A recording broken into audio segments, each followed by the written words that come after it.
Karena kan kita kan pengennya cintailah produk Indonesia gitu kan. Tapi orang-orang pakai impor juga gitu. Yang pakai impor juga banyak gitu. Masalah siapa? Jadi seorang pebisnis itu harus punya mindset berani atau takut.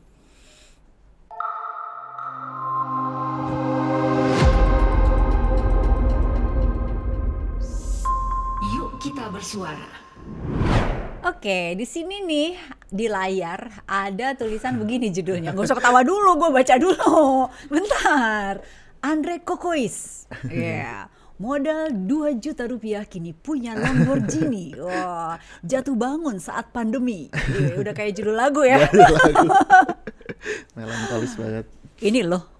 Iya. Di belakang Lamborghini. Mobil. Punya kamu juga. Iya. Beli kapan? 2021. Oh iya. Tahun lalu belinya. Akhirnya gitu. Kan gini, kamu tuh udah yang kayak usaha tuh udah kayak dari tahun berapa? 2000 berapa? Dari 2012. 2012 tuh dari nol yang 2 juta tuh 2012. Lihat lagi dong judulnya. Tadi tuh 2012 yang 2 juta ini nih. Ini duit sendiri. Duit sendiri, berdua sama pacar dulu. Jadi berapa tuh? Sejuta atau jadi berapa? waktu itu dapetin 2 jutanya juga dapetin kerja freelance. Jadi mystery shopper. Mystery shopper tuh gimana sih maksudnya? Jadi kayak aku ke toko pura-pura jadi customer tapi direkam gitu loh. Untuk mantau SOP si salesnya bagus nggak nih, sesuai SOP. Itu disuruh siapa? Perusahaan research biasanya. Oke. Terus? Ya udah kumpulin. Satu visit itu 300.000 deh kalau nggak seingat aku itu, ya. Ya udah dapat pokoknya total 2 juta lebih. Udah dalam jadiin. waktu berapa? 2 juta itu dalam waktu berapa kali? Kayaknya 2 bulan 3 bulan deh. Oke. Antara itu. Terkumpul lah 2 juta. Duit sendiri. Duit bareng. Yang Catherine? Bareng, kan aku kerjainnya bareng. Oh bareng-bareng. Oke. Duit bareng, ada duitnya 2 juta nih. Nah terus kepikiran awalnya mau dipakai apa dulu? Waktu itu sebenarnya awalnya kepikiran mau liburan. Aku bilang kita putar dulu aja deh gitu loh. Putar dulu tes gitu.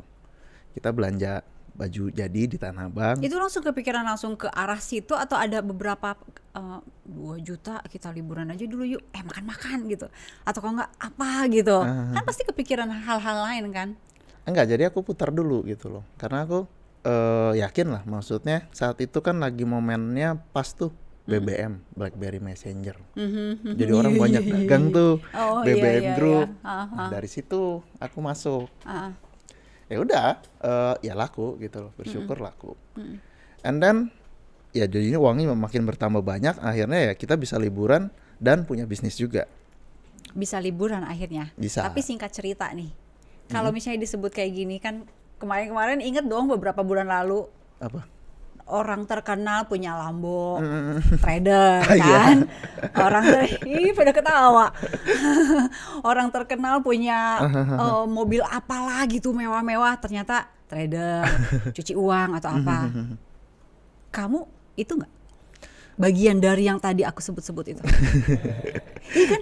Iya, gue nggak boleh salahin netizen dong ya. Bener, Anak muda punya duit banyak gitu, pengusaha, Lambo segala macam. Ternyata waktu berjalan urusan sama hukum betul. Gitu kan. Nah sekarang gue mau mastiin dulu, Andre Kokois itu jenis yang kayak begitu nggak? Aku dagang biasa sih gitu loh. Nggak pernah. Kalau mereka kan kayak misalnya apa ya? Trading ya, maksudnya kan buka kelas ya, atau bukan private something lah gitu loh. Ya kalau aku sih nggak pernah ya main kayak gitu.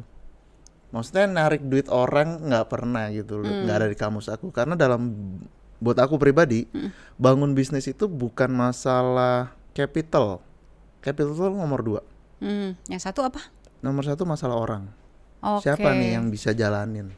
Siapa yang punya pengalaman di sana? Kalau buat aku itu. Jadi masalah orang, karena bisnis itu semua berhubungan, kita ngomong orang gitu. Kita yang menjalankan bisnis itu orang, dan yang membeli pun, yang menerima value dari bisnis kita juga orang gitu loh. Ya jadi bisnis all about human. Jadi dalam kamus aku tuh jarang, ya nggak pernah lah sampai saat ini belum pernah tuh aku narikin invest yuk. Itu apa invest yuk? Belum.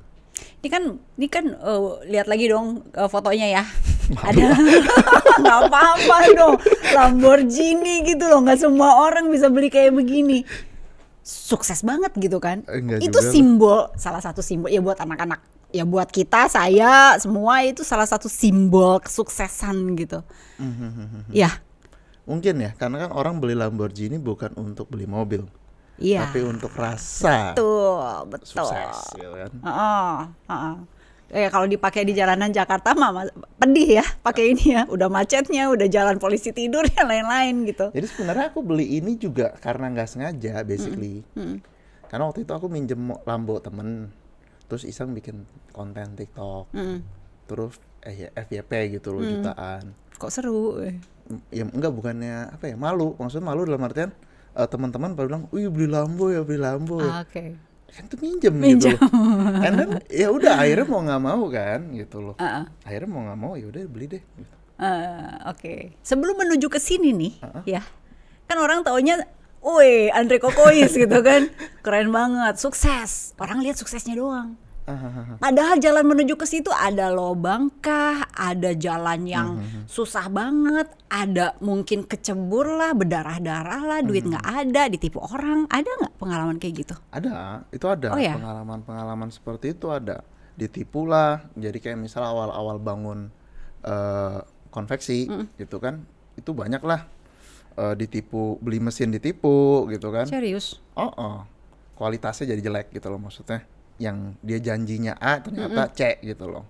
Oke. Terus juga ada ditipu misalnya pas awal-awal sebelum buka konveksi itu, aku maklun lempar ke konveksi A, dilempar lagi sama dia ke B.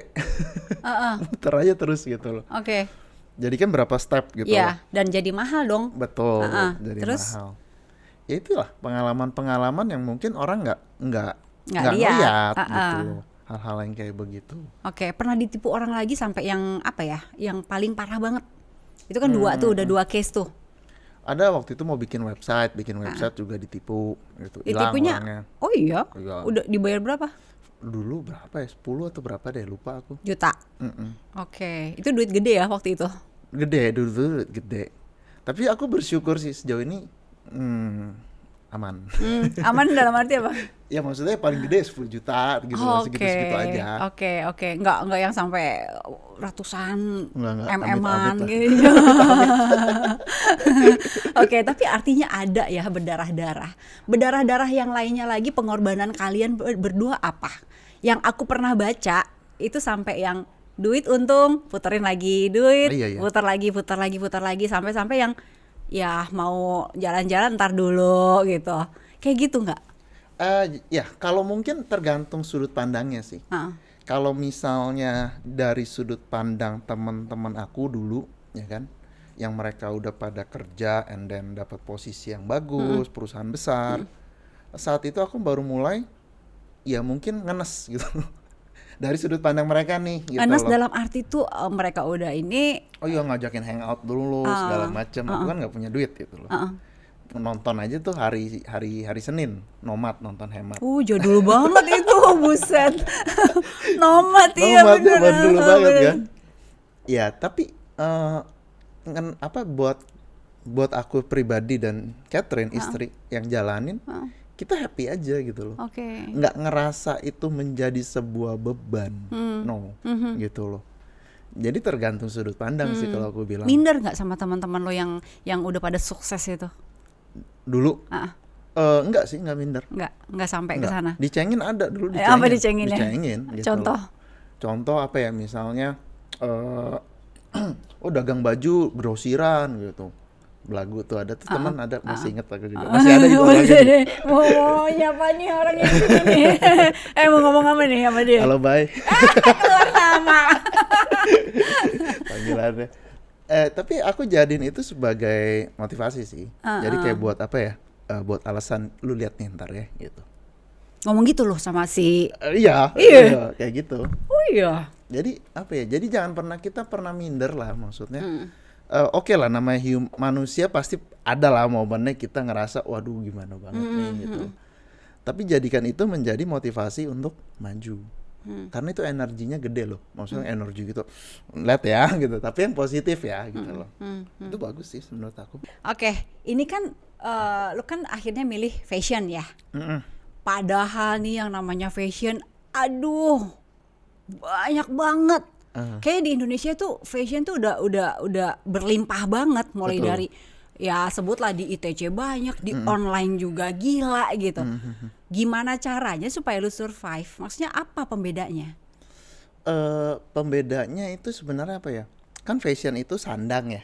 Sandang kan kalau yang aku pelajari zaman aku SD tuh sandang, pangan, papan, Itu pokok. pokok ya gitu loh. Padahal kalau buka lemari tuh sandangnya sandang banyak banget. Bener ya, sandang semua gitu loh. Tapi kemarin ini sandang, khususnya sandang, itu adalah produk yang needs and wants-nya manusia. Needs dalam artian kita butuh karena untuk melindungi supaya, dan kita juga biar nggak malu juga kan gitu loh. And then untuk wants, keinginan kita tampil seperti apa, part of identity kita, gitu. Jadi industrinya akan tetap ada menurut aku. Nah itu ngebedain dari yang lain karena kan berlimpah banget kan fashion. Cuma caranya aja yang kita harus ngikutin. Maksudnya? Maksudnya kayak zaman dulu 2012, aku langsung mulai fokus di online saat itu. Online zaman 2012 lah yang lewat BBM BlackBerry Group, Messenger itu. terus aku langsung bikin website segala macam gitu loh. Walaupun ketipu ya.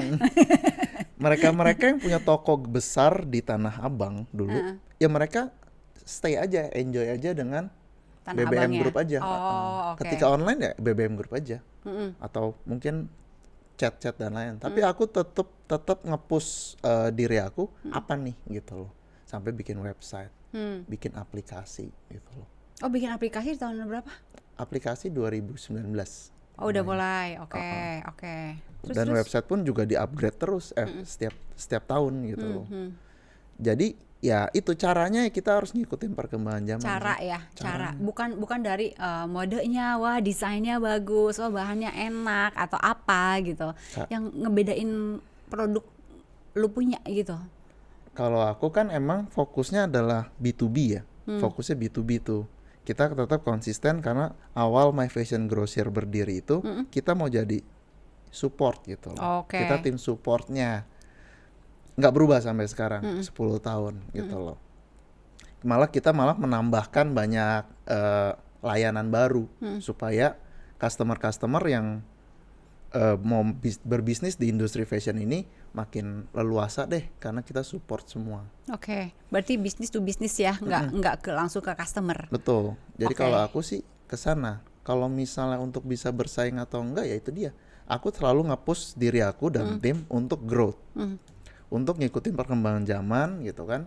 Mereka sukanya di mana? Ya kayak misal supaya aku tetap bertahan dibanding toko-toko grosir lainnya gitu ya. Ya aku bikin layanan, bikin sistem yang mereka nggak punya gitu. Pernah sampai ini nggak kejual banyak gitu? Maksudnya udah bikin banyak tapi terus nggak diserap pasar 100% gitu, pernah? Pernah lah. Diapain? Itu pernah. Biasanya aku modifikasi produknya. Misal nih kemeja nih yang lo pakai sekarang. Misalnya. Terus lo bikin 100 misalnya ya. Cuman laku 60 gitu Ya, misalnya. 40 diapain? 40-nya yang pasti aku kalau untuk diskon aku jarang sekali. Karena aku B2B ya. Oh ya. Jadi kalau diskon itu biasanya itu barang udah 5 tahun. Oke. Karena aku nahan. Biasanya itu sisa 40 itu pasti aku akan modifikasi, mungkin aku kasih kantong. Barangnya tetap, cuman tambahin dikit. Tambahin kantong Lucu. atau misalnya kasih motif apa, bordiran lagi. Lucu. Mungkin seperti itu. Oke. Jadi seakan-akan itu baru gitu ya. Betul. Artinya nggak ada yang nggak terserah pasar terus, aduh ini barang nggak laku, diskon gitu kan, orang-orang kayak gitu kan. Kalau aku mikir jauh banget. Ketika aku diskon berarti kan aku selalu mikirin siapa tahu ada reseller yang masih ada stok, belum terjual. Oke. Misalnya aku jual ini ke misalnya 70.000 gitu loh. Reseller jual 100.000. And then aku diskon 50.000 gitu loh. Kan kasihan reseller dapat di modal angka 70.000. Oke. Gitu. Nah, di situ jadi itu apa dipikirin ya? Aku pikirin di sana. Dipikirin ya. Makanya untuk trading aku nggak bisa. Oke. Karena kalau dalam trading itu kan supply and demand ya. Ketika kamu cuan berarti kamu dapetin duit dari kekalahan Yes. supply and Oke. demand toh. Makanya ya trading jujur aku nggak bisa. Nggak sesuai hati. Walaupun mungkin ada yang ngajakin juga. Ada banyak teman-teman banyak yang trading. Lu jawabnya apa? Ya yang nggak fokus gitu. Ada naruh duit ada gitu loh. Tapi ya main-mainin gitu-gitu aja. Naruh duit terus untung, cuan nggak? Enggak sih. Kurang jago kayak. Kurang jago. Wetonnya bukan di situ deh. Cuanan baju ya. Ini dari yang paling penting nih dari semua nih untuk produk lu punya ya. Desainnya kah? Inovasinya apa gitu? Bahannya, SDM-nya atau apa? Mungkin pertama kalau dari My Fashion Grocer itu di desain. Desain kita Yang ngedesain siapa? up to date. Tim ada. Sama istri juga termasuk. Oh, oke. Kita kuat di sana. R&D-nya kuat. Jadi tanpa melakukan promosi yang besar pun orang beli gitu loh. Karena ya produknya lagi tren. Oke. Jadi istri lu tuh jago ngelihat apa yang lagi disukain sama pasar gitu ya.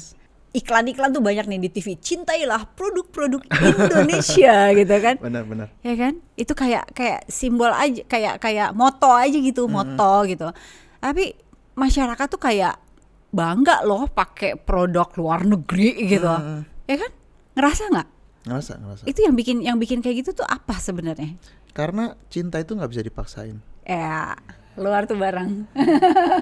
Manggut. Oh gitu. Emang benar gitu. Cintai lu ya produk bahasa produk Indonesia. Gitu. Ya nggak bisa gitu loh. Biar cinta gimana ya bebenah diri. Bagusin brandingnya, kualitasnya gitu loh. Apa namanya aspek-aspek kecil lah kadang kan kalau produk luar kayak misalnya fashion aku ngomong ya itu dia detail banget. Kayak misalnya ada washing instructionnya tuh bisa berapa lembar gitu kan. Kancing dikasih cadangan gitu loh. Terus hang tagnya bisa satu buku sendiri. Gimmick-gimmick seperti itu yang kita belum kurang gitu. Kalau aku lihat ya di industri brand-brand lokal kita ada lah beberapa tapi nggak belum menyeluruh banget gitu loh. Ya itu jadi nggak bisa kita maksa untuk orang cinta. Nggak bisa. Oke. Produk lu dicintai sama pasar ya.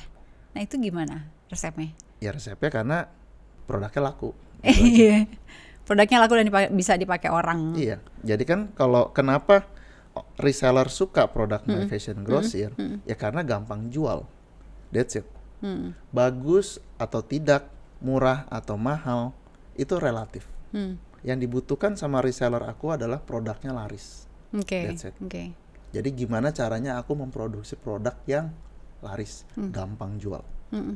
Itu kalau misalnya kita buka Instagram ya, lagi diam-diam gitu, lagi scroll tiba-tiba jegrek iklan baju Cina, jegrek iklan baju mana gitu kan, bener nggak?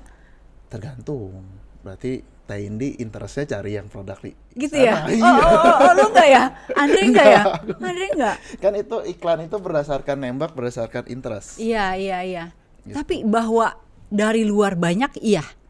Impor tuh sekarang baju iya banyak.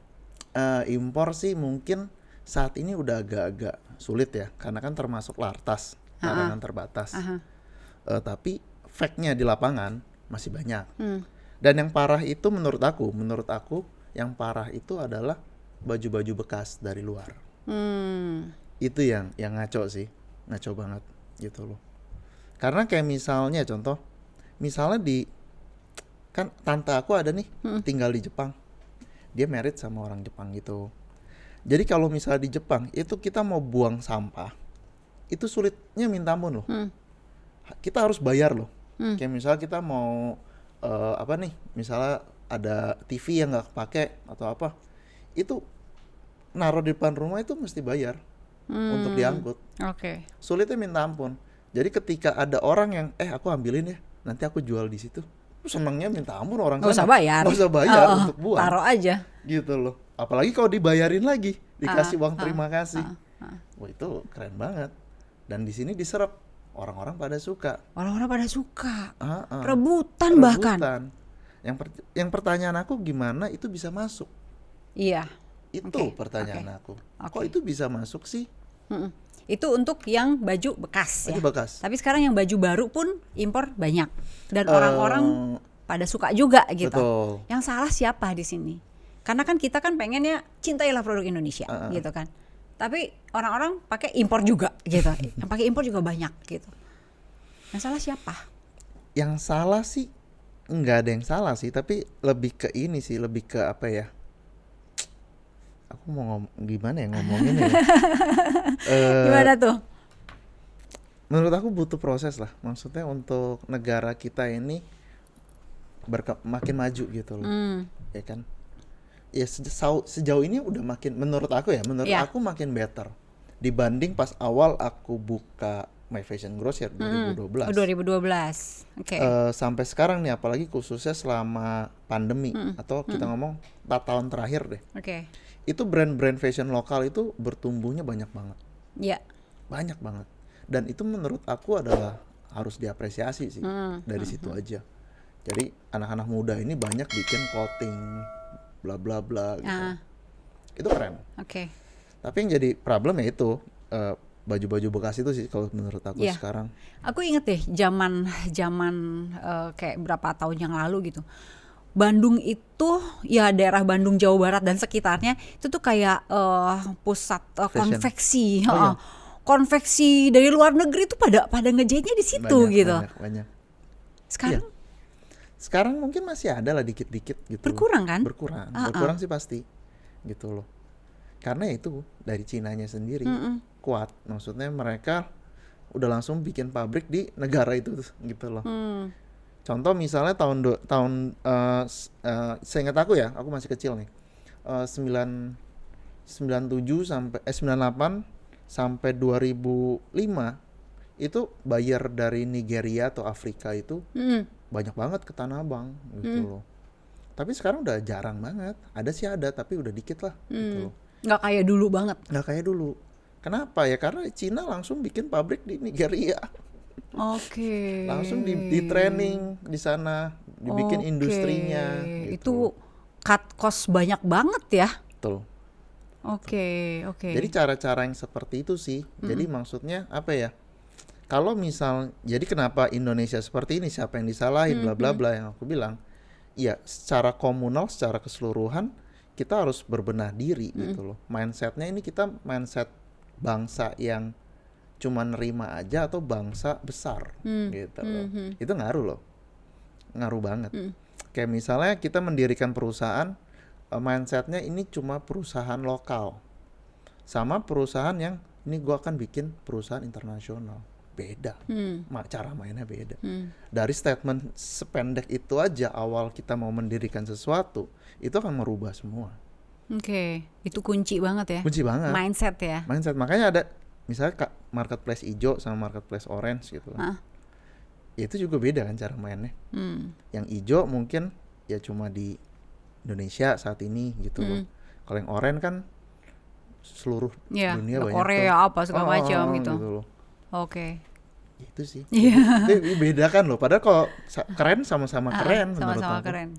Ini kita lihat dulu nih. Ada artikel lagi nih. Mana coba? Nih yang Pak Sutri ini pasangan suami istri nih maksudnya ya. Lolos dari lubang jarum berkat jarak sukses 30 cm lagi. Ini tahun lalu nih. Pada saat lagi pandeminya banget nih, Agustus. Apa tuh lolos dari lubang jarum? Ya maksudnya kan di zaman pandemi itu banyak yang tutup kan, perusahaan banyak yang tutup, banyak yang PHK, terus akhirnya ya udah tutup, nggak ada kegiatan sama sekali. Tapi kalian berdua tuh nggak gitu. Itu yang dimaksud lolos dari lubang jarum kan. Ini berkat jarak sukses 30 cm lagi loh di depan, dikit gitu. Itu apa maksudnya? Maksudnya itu waktu itu sebenarnya ini pas 2012 sebenarnya. Jadi waktu itu kan bisnis lumayan stuck tuh. Jadi dari aku jual beli, ngambil dari Tanah Abang, terus aku jual lagi. Terus ke produksi yang aku bilang Maklun itu, ya kan? Iya. Itu barang stuck tuh banyak banget. Dan di situ aku udah mau mulai nyerah. Nggak kejual maksudnya? Iya, nggak kejual. Berapa banyak? Dulu sih sekitar masih ada 8, mungkin sekitar 80 lusin lah. Banyak. Wow, puyeng kepala itu. Puyeng Oh. gitu loh. Beli Terus? di sana semua. Iya. And then ya gitu, apa nama ikut ada seminar gitu kan, seminar motivasi gitu kan. Pembicaranya bilang sukses itu 30 cm lagi di depan gitu loh. Ya udah berarti ya pakai kata-kata itu sih gitu. Yang menyihir lu berdua dari 30 cm lagi itu apa maksudnya? Maksudnya ini Sampai- si istriku sih sebenarnya. Ah, ah. Ayo udah jalanin lagi gitu loh, jangan nyerah. 30 cm lagi kok sukses. Jadi cuma buat terms gitu doang. Sama lah kayak film gitu kan yang taro Semeru 5 cm. Oke, padahal ngejalaninnya lumayan Padahal ya. jauh, Iya. jauh. Oh, oke Jadi kan oke. cuma buat semangat aja gitu Deket loh. kok gitu. Yuk, Bisa, jalanin yuk gitu ya. Betul. Oke. Nah, itu akhirnya dijalanin si 80 lusin itu diapain akhirnya? Itu yang aku bilang aku modif. Oh, dimodif. Modif. Habis langsung setelah modif. Enggak, pelan bertahap kan perlu komunikasi lagi kan ke market gitu. Oke.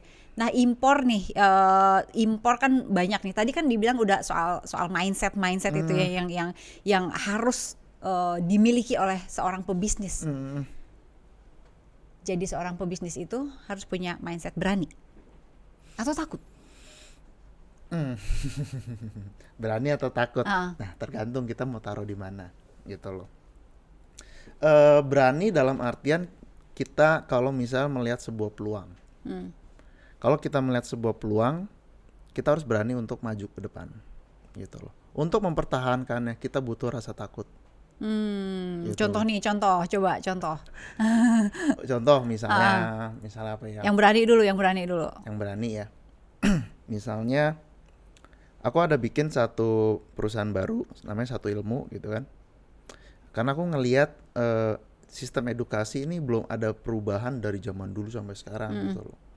Kayaknya belajar ini kan dengan eranya internet ini gampang banget gitu loh. Apa sih kekurangannya bla bla bla aku carilah. Jadi di sini aku wah ini ada peluang. Aku berani gitu loh. Meskipun resource-nya terbatas ya. Modal aku kan terbatas, ya kan? Pengalaman di edukasi juga terbatas gitu loh. Ya udah aku maju aja dulu gitu loh. Aku berani. Nah, itu aku butuh keberanian. Oke. Cari siapa nih? Partner. Akhirnya ada dapat partner. And then ketika berjalan tuh kayak apa ya? Lumayan berat juga gitu loh, struggle di sana.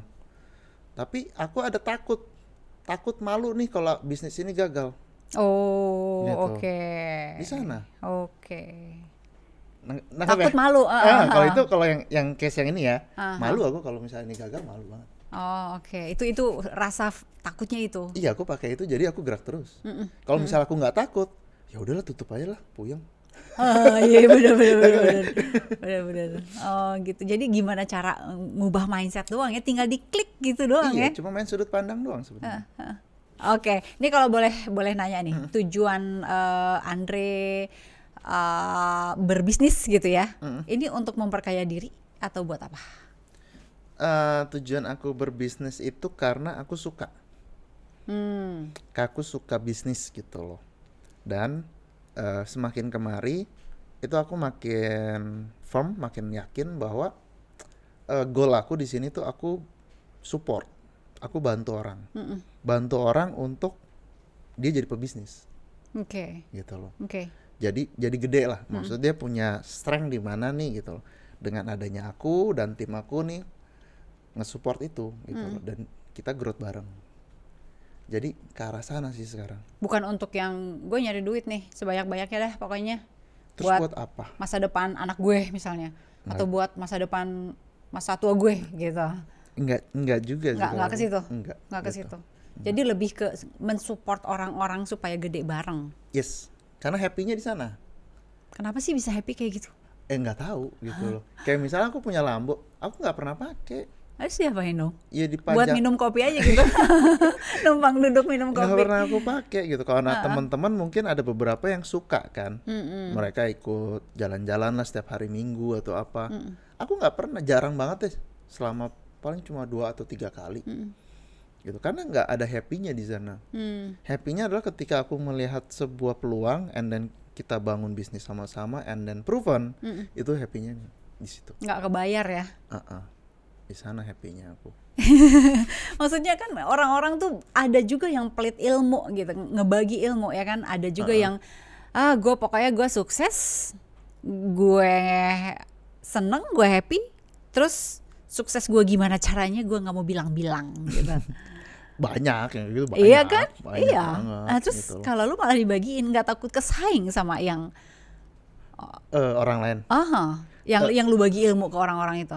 nggak masalah sih gitu loh. Masalah bukan yang di dalam ini ya, apa namanya, lingkungan aku ya. Misalnya dia pakai atau kompetitor. Ya karena misalnya dia pakai tahu ilmu, belum tentu kan dia praktekin. Dan ketika dia praktekin belum tentu benar juga. Belum tentu sama. Jadi buat aku sih nggak masalah sih gitu loh. Oke. Karena misalnya aku mendapatkan informasi, kita sama-sama dapetin informasi nih, Iya, Teh, iya. ya kan? Sama-sama baca nih ilmu Sama- yang tadi. gitu kan? Yang Teh Indi terima sama aku terima tuh beda. Karena information yang kita dapatkan ini, meskipun di sininya sama nih, gitu ya. Tapi ketika di dalam otak kita beda nih, otaknya cara kerjanya beda, informasi yang ada sebelumnya beda, akhirnya menciptakan persepsi penilaian yang berbeda. Dari situ lu ngerjain, gue mungkin enggak gitu Ya, ya. Lu gitu. ngerjain full, gue ya setengah-setengah gitu. Beda-beda ya Beda-beda, berarti. gitu. Jadi Itu- ngebagi ilmu lu nggak takut kesaing ya? Enggak sih, enggak masalah itu menurut Oke, aku. oke.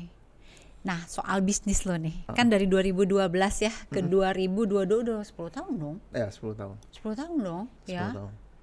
Ada kemungkinan katanya, gue pernah dengar nih, pokoknya angka 10 tahun itu juga krusial tuh gitu.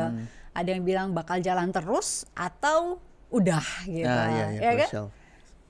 Siap-siap nggak jatuh bangun, ya kalau sukses terus ya itu orang pasti berharap begitu gitu kan.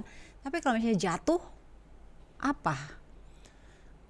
Gini, kalau buat aku tuh, makanya tadi kayak misalnya 10 tahun tuh misalnya ditipu cuma 10 juta. Kan ada orang yang bisa bangga ditipu miliaran. Aku sih nggak mau ya. Janganlah. Kan banyak tuh bangga ditipu miliaran gitu.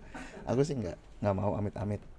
Tapi kenapa itu kita bisa minimalisasikan basically semua.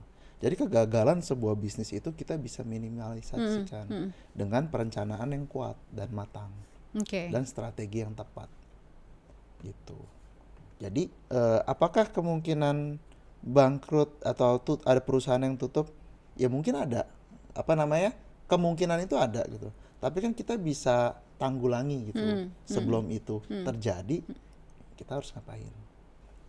Jadi kayak contoh misalnya 2017 itu aku mikir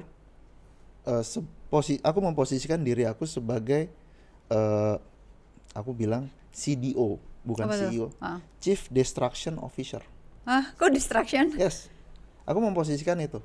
Jadi aku memposisikan aku sebagai kompetitornya My Fashion Grocer. Oke. Gimana caranya aku ngalahin dia nih? Aku rubah sudut pandangnya. Oh, seperti itu. Akhirnya ketemu inovasi-inovasi yang harus diaplikasikan My Fashion Grocer. Ibarat kata kalau misalnya kita bikin website atau software atau apapun, kita tes orang untuk ngehack. Atau sebutannya apa? White hacker ya gitu loh. Jadi kan ketemu tuh bolongnya di mana aja. Oke. Baru dikasih tahu nih bolongnya kamu di sini, bocornya di sini. Benerin. Sama. Oke. Bisnis tuh perlu kayak gitu juga. Jadi jangan enjoy jalan-jalan aja gitu. Kita lengah gitu. lengah, jadinya lengah gitu loh, nggak waspada. Oke. Itu salah satunya ya. Apa tadi? DO. Dio. Chief of Distraction Officer. Baru tuh. Tapi itu resep juga tuh. Orang harus tahu bolong-bolong bisnis kita sendiri ya. Harus. Di mana gitu Harus. kan. Harus banget. Itu. Nah, terus nih ke depan mau ngapain lagi? Mau gini aja? Atau enggak? Atau mau apa gitu? Enggak, aku pasti kan 10 tahun aku udah jalanin di Sandang ya. And then ya udah aku tanemin tiang-tiang pancang lagi nih gitu kan. Sekarang ini aku udah mulai merambah ke industri lain. Apa? Properti Oh contohnya. ya. Oke. Aku ada biro arsitek, kontraktor juga.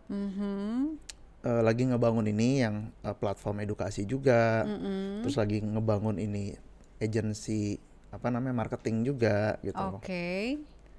Terus ada software house juga. Oke, langsung banyak nih. Ini bersamaan. Hampir bersamaan. Hampir bersamaan. Cuma selisih berapa. Jadi 3 bulan aku fokus apa nih dulu gitu. Aku development gitu loh. Terus jalanin tim. Oke. Yang atau partner. Ya sambil pantau. Oke, udah mulai. Oke, udah ada income dan bisa berdiri sendiri gitu loh. Aku mulai develop lagi. Oke. Kayak gitu sih. Kalau lu kan di fashion kan strength-nya adalah dari kecil nih udah biasa gitu. Nah, yang tadi itu apa strength-nya? Apa ya? Strength-nya itu adalah pemikiran aku, strateginya. Itu jadi strength-nya. Dan tim utama aku. Tim holdingnya yang mensupport itu semua. Properti itu? Oke. Jadi kita punya support sistemnya gitu loh. Itu salah satu strength-nya. Oke, berarti itu udah berapa line tuh? Udah berapa line tadi? 5 ya? Iya, 5 line baru. 5 Catherine bikin apa? Catherine Barang-barang. bantu aku untuk pantau semuanya juga. Wow, oke. Terus yang abis ini mau beli apa lagi nih? Lambo lagi? Enggak, mau aku jual. Mau jual. Siapa yang mau tuh? Karena nggak dipakai. Itu mau diputerin apa tuh? Duit Lambo. Mungkin buat bangun bisnis apa lagi gitu loh. Oke, ya udah jualan di sini sekalian dah. Oke, Andre, thank you ya. Salam buat Catherine ya. Sukses. Thank you. Udah datang di Voice Podcast.